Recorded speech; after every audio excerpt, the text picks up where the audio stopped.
What's up, everybody? Welcome to day 11 here on the 25 Days of Christmas Horror. I am your host, Mood616, and thank you once again for stopping in.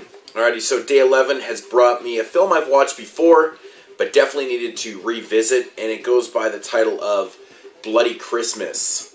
Apparently, it's the bloodiest Christmas story ever told. Well, I guess we'll find out about that.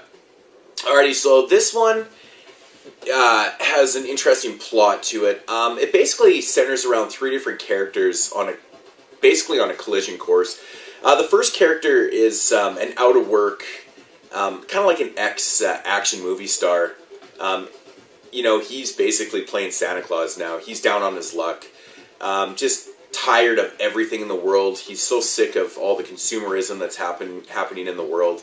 And basically, it just has a really shitty attitude, and he's just saying, fuck the world.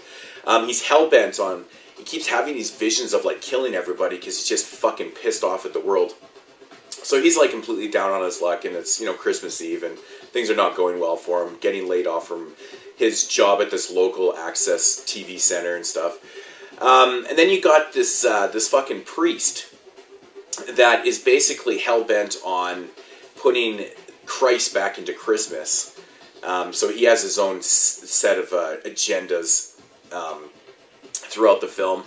And the third character that we're following a police officer that, his story is basically has nothing to do with Christmas. It's more the fact that he's working on Christmas and stuff. And he's a little disgruntled too. You can tell he's a real pissed off fucking cop and stuff, and maybe kind of on the the bad cop side, but who knows? He seems like he's just really pissed off at the world, like all three characters have in common and stuff like that. And and their stories basically kind of lead up into the end of the movie and stuff. And so that's the main plot of the film. My thoughts on this one. Now we'll start with the Santa Claus character. I thought that he did a pretty good job in the lead of this film. Nothing overly that crazy. Now, the three stories that make up this movie are not that bad, but the problem is that I think the best scenes that happen in this film, the best scene that happens in this film is right at the beginning with, it's basically a fantasy when Santa Claus is on the set of his this local access TV show. He fantasizes about killing like the whole crew and stuff. Right after that opening scene in the film, the movie kind of drags for about an hour. Now, the middle part of this movie is made up of all three of these stories and stuff, but it's not really exciting. It doesn't really grab you and bring you in. It mostly has to do with Santa Claus and just his downward spiral into hating the world even more. A little bit to do with the priest and stuff. He's really just wants to replenish dirty people's souls and stuff, and it's kind of here and there. And then the police officer story, like I said, it just feels like it's kind of thrown in there. But it's the biggest problem with this movie is that the middle part of the film does not grab you at all. The last 15 minutes, everything kind of comes together on that collision course, and everything is settled, and all the stories come together. But it's just too bad. This movie runs about just over 90 minutes, and it's way too long. This movie could have been done in about 70 minutes. The opening scene is the best. It's probably got the best gore parts. The end has a couple pretty decent parts and stuff, but it can't be saved by the last 50 minutes. I think the stories are a little weak. The acting in this movie is pretty bad too. It's got some really, really fucking odd undertones too. There's a part in this film where this mother comes to this church to talk to the priest about her abusive husband and stuff, and she leaves her son kind of like, sitting in one of the seats, and sitting across from him is this, I guess, I don't know, she works at the church. She's not a nun, but she's there.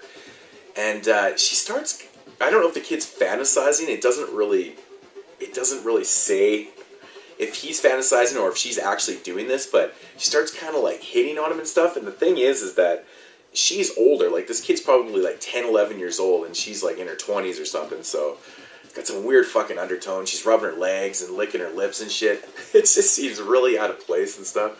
But yeah, the acting in this film overall is not the greatest. I did like Santa Claus. He seemed that, he was very kind of likable, in my opinion, but overall, it doesn't, the idea of the movie is there. I give him props for, trying something different, trying like kind of like this, you know, crash story where all these stories kind of, you know, come together in the end and stuff. I do like the idea of the film. It's just the middle is just not there. It's a little too boring. There's not enough happening. Definitely could have been simplified a lot by taking 20-25 minutes out of this movie, really. Yeah, I mean, that's really all I can say about Bloody Christmas. I wasn't really, honestly, a big fan of this. You can check it out at your own risk. I don't fully recommend this. I'd probably give it like a 4 out of 10.